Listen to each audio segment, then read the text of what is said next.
Greetings, हरे कृष्णा। तो आज topic है, कोई आपसे कुछ बातें करना चाहता है, ठीक है। ये हम करने वाले हैं रीडिंग और हमारे सामने हैं तीन ऑब्जेक्ट्स। टैरो है, ये है ब्लू रिलेशनशिप ओरेकल, ये है दिस काइंड ऑफ ओरेकल, ठीक है। सो दो ओरेकल एक टैरो के साथ हम करने वाले हैं reading. Stay tuned for the amazing reading, ठीक है। ताकि do subscribe, like and share, ठीक है। डू ऑल्सो कमेंट अगर आपको लगता है तो। And most importantly general reading है, so keep an open mind, okay. तो चलो हम करते हैं रीडिंग की शुरुआत। पहला ही कार्ड मिला है 9 of cups, cancer, Scorpio, Pisces, ठीक है। करता हूँ मैं यहाँ पे, आई थिंक आपको दिख रहा होगा। सेकेंड एक कार्ड मिला है जो कि टेम्परेंस, यस। सेक्रेटेरियस धनु राशि का एक कार्ड, ठीक है। एक और कार्ड चुनते हैं जो कि है द सन, ठीक है। मेजर अरकाना का एक और कार्ड और ये है द टावर। 4 कार्ड तो आ गए, क्यों ना हम एक और कार्ड निकाले ताकि ये रीडिंग थोड़ी सी कंप्लीट में आ जाए। यस, ये आ गया 5वां कार्ड और ये है 7 ऑफ वॉन्ड्स। चलो, तो आई थिंक काफ़ी हद तक हमें यहाँ पे रीडिंग में सुलझी हुई बातें जानने को मिली हैं। सो क्या है वो बात है, लेट्स कनेक्ट टू इट। देखो, पहला एक कार्ड है 9 ऑफ कप्स का कार्ड। और अगर हम यहाँ पे फोकस करते हैं, so what do we understand कि भैया जो चीज़ें हैं ना, यहाँ पे हम कह सकते हैं कि भाई ये पर्सन जो है वो आपको कुछ बताना चाहता है कि ये काफ़ी खुश है, रिलैक्स है आपको पाके। क्यों रिलैक्स है? बिकॉज जैसे ही आप इनके ज़िंदगी में आ चुके हो, इनकी ज़िंदगी में काफ़ी सारे बदलाव हो चुके हैं। सबसे प्यारा बदलाव जो हुआ है वो है 9 ऑफ कप्स, मतलब कि भाई चीज़ें काफ़ी हद तक सिंपल हो चुकी है। उनको वो सब मिल रहा है जो उनको पाने की इच्छा थी या अपेक्षा थी, ठीक है। दैट वी कुड से, तो एक काफ़ी सही बात। देखो, 9 ऑफ कप्स में एक व्यक्ति जो होता है वो झूमता है, खुश होता है। मतलब कब वो क्या कहेगा, करेगा, हम एक्चुअली नहीं कह सकते। मैंने ये अनुभव कई बार शेयर किया था आपको, और एक बार शेयर करता हूँ कि मैं एक बार बस में था एंड एक लड़का जो था वो बोल रहा था कि भाई उसको फ़ोन आ गया, मान लो उसके एक्स या जो भी है। बातें चल रही थी कि तुम क्यों छोड़ के चले गए, एंड फिर ये हो गया, मैंने लोन लिया, मैं ये करने वाला था। एंड फिर जैसे ही उसने हाँ कहा that she is coming back, वो झूमने लगा, नाचने लगा उस पूरे बस में। तो वो चीज़ें होती है जो हमारे इच्छा के मुताबिक चीज़ें हो जाती हैं। अब उसने फ़ोन पे तो इसको कोई प्रेशराइज़ नहीं किया था, बस बता दिया था कि वो क्या फ़ील करता है। एंड जवाब उसको तुरंत वहाँ पे मिला, तो वही चीज़, वही एस्पेक्ट वो आपके सामने रख रहे हैं। तो ये है वो कुछ बातें में से एक पहली बात। देखो, दूसरी बात है टेम्परेंस। यहाँ पे जैसे मैंने कहा कि कोई प्रेशराइज नहीं कर रहा था, बिल्कुल वही है। कोई प्रेशराइजेशन नहीं किया जा रहा है, बस बातें सामने रखी जा रही है। जैसे हम कहते हैं ना कि भाई बातें खुल के सामने आ रही है, कि अगर आपके सामने चीज़ें आ जाती हैं, then you look at this thing, आपको लगता है कि भाई हाँ चीज़ें सही हैं, या फिर जैसा वो कह रहे हैं अगर वैसे ही बातें हैं, देन बहुत ही अच्छी बात है। वो चीज़ यहाँ पे हो रही है। देखो, आप दोनों में क्या सिमिलरिटी है, क्या अच्छाई है, या फिर कौन सी बात है जो आप दोनों को कनेक्ट करती हैं, ये जब सामने आता है ना, तो आपको पता चलता है डिफरेंसेस क्या है, या फिर आप दोनों में सिमिलैरिटीज़ क्या है, कौन सी चीज़ें हैं जो आप दोनों के जीवन में मैटर करती है, ठीक है। वो बात हम यहाँ पे कह सकते हैं। नेक्स्ट अगर हम देखें तो ये है द सन की ऊर्जा। And what is mean by that, it is mean be by being together, या फिर सन को हम कह सकते हैं कि भाई एक ऐसी ऊर्जा जहाँ पे आपके सिर्फ दिल ही कनेक्ट नहीं हो रहे हैं, आप की जो पावर है, आपका जो ऑरा है, या फिर हम देखो सन को कहते हैं एस्ट्रोलॉजी में आपकी आत्मा। तो एक आत्मा का जो कनेक्शन होता है, अब ज़्यादा डिटेल में हम नहीं चाहेंगे, बट यूँ कहेंगे कि भाई अगर ये आपके आसपास होते हैं और आप इनके आसपास होते हो, तो जो एनर्जी महसूस होती है वो किसी और के ठहरने से महसूस नहीं होती। इसी को आप यहाँ पे इस एग्जाम्पल से जान सकते हो, ठीक है। और देखो, नेक्स्ट कार्ड आ गया तो टावर, एंड फाइनल कार्ड आ गया 7 ऑफ वॉन्ड्स। काफी लोग टावर कार्ड को अलग अलग नजरिए से देखते हैं, क्या है ये कार्ड, क्यों आ गया। ऐसा नहीं है। टावर मतलब क्या होता है, the truth finally getting revealed, finally आपके सामने सच्चाई आ रही है। सच्चाई क्या है, ठीक है।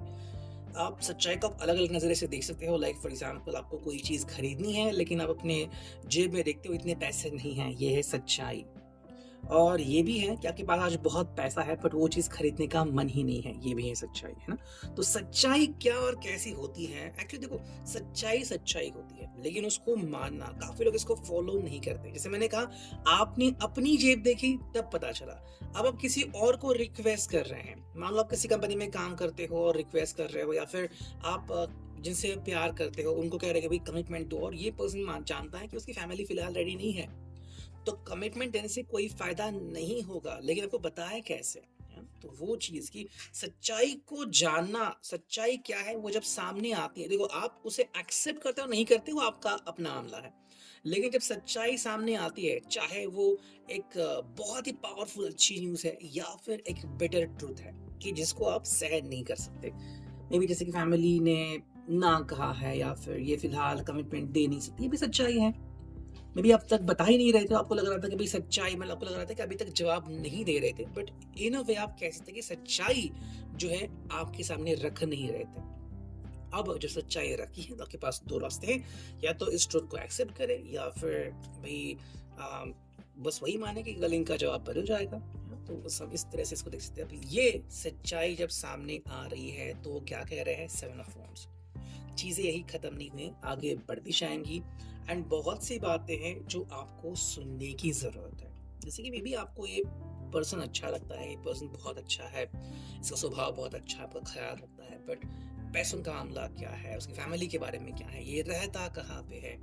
लिटरली मैंने एक ऐसी भी सिचुएशन देखी थी जहाँ पे एक लड़की थी, वो कह रही थी कि आई वांट टू मैरी, तो किसी को मतलब कहते हैं कि ऑनलाइन रिश्ता था वो, एंड उसको शादी करना चाहती थी, बट जैसे इस लड़के ने कहा कि भाई मैं यहाँ पे रहता हूँ, आप इस जगह के देख लो, तो फिर उसने मना कर दिया। तो काफ़ी लोग ऐसे होते हैं जिनको एक प्रॉपर जगह चाहिए कि भाई मैं तो फ्लैट में ही रहूँगी, या फिर मेरे लिए एक बंगला ही चाहिए, या फिर हम दोनों मिलके एक घर बनाएंगे। सो डिपेंडिंग कि आप दोनों की चॉइस क्या होती है। साथ ही बात यहाँ पे आती है कि बस ये एक बात होगी जो आपके सामने आ चुकी है, बाकी regarding their family, regarding their job position, है ना, फिर वो अल्टीमेटली फाइनेंशियल डिसीजन क्या लेते हैं, ये भी काफ़ी मैटर करता है। अब हम बात करते हैं यहाँ पे रिगार्डिंग दिस, देखते हैं यहाँ पे क्या हमें रेटिंग मिलती है। Here we go. देखो पहला एक कार्ड मिला है जो कि है प्लानिंग। तो हाँ, यहाँ पे ये पर्सन प्लानिंग कर रहा है, तो प्लानिंग एक ऐसी चीज़ है जो आपको जानने की ज़रूरत है, पर कौन सी प्लानिंग? प्लानिंग डिफरेंट तरीके की हो सकती है, लाइक मे बी फिलहाल ये ईएमआई को देख रहा है, या फिर लोन लेना है इसको, लेकिन थोड़ा रुकना पड़ेगा, अभी भी शायद मई या फिर मार्च में शायद वो लोन ले सकता है, और चीज़ें फिर उस वक्त बदल सकती है। कहीं ना कहीं एक फाइनेंशियल डिसीजन के लिए प्लानिंग चल रही है। सेकेंड है मेमोरीज। आपको लग रहा है, लेकिन ये पर्सन कह रहा है कि मेरे पास भी मेमोरीज है, मैं भी आपको बार बार याद करता रहता हूँ। तो ऐसा नहीं कि आपको याद नहीं करता, बट याद तो करता ही रहता है वो। नेक्स्ट अगर हम कार्ड देखें तो ये है हग्स एंड किसेस। तो हाँ, देखो ये पर्सन एक्चुअली आपसे काफी ज्यादा प्रभावित है, एंड आपकी कौन सी चीज इसको पसंद है? पहली बात तो जो आप दोनों के बीच मीठी मीठी मेमोरीज हैं, एंड दूसरी हग्स एंड किसेस, यानी कि फिजिकल कनेक्शन को काफी बढ़िया लगता है, काफी अच्छा लगता है। लेकिन ये आपके बारे में है कि विदाउट कमिटमेंट अगर ऐसा कोई इश्यू आता है तो क्या आप उसके लिए रेडी हो, या फिर आप कह रहे हो कि फिर ये तो नहीं होगा, ये आपके ऊपर डिपेंड है। फाइनल कार्ड है बॉन्ड, यानी कहीं ना कहीं पे जो बॉन्ड है आप दोनों के बीच का, ये काफी स्ट्रांग है यहाँ पे, और किसी किसी मामले में वीक भी हो सकता है। जिनको जैसा आगाज हो वैसे आप इस रीडिंग को ले सकते हैं। फाइनल देखते हैं इस रीडिंग को। देखो ये कार्ड आ गया, too much on the plate. तो अगर हम बात करते हैं इस रिश्ते की, तो काफी कुछ संभावनाएं अभी जताई जा रही है, जैसे कि फैमिली क्या कह रही है, फाइनेंशियल चीजें क्या कह रही है, पर्सन क्या कह रहा है। काफी लोग होते हैं जो कहते हैं कि भाई yes I like the person, मुझे ये पर्सन तो बहुत अच्छा लगता है, बट क्योंकि ये थर्ड पर्सन में है, थर्ड पार्टी में है, व्हाट टू डू। भाई आपका अपना निर्णय है, आप क्या निर्णय लेना चाहते हो। नेक्स्ट है नार्सिसिस्ट। यस, कहीं ना कहीं संभावना ऐसी भी है कि ये व्यक्ति शायद आपको ताल पे नचा रहा है जैसा वो चाहे। फिलहाल मतलब खुद तो नहीं आपको बदल रहा, बट मतलब खुद तो नहीं बदल रहा, बट आपको अपने आजू बाजू घुमा रहा है, कभी यहाँ कभी वहाँ। सो डायरेक्शन चेंज करता है आपकी, आपकी जिंदगी कंट्रोल करता है, बट खुद नहीं बदल रहा।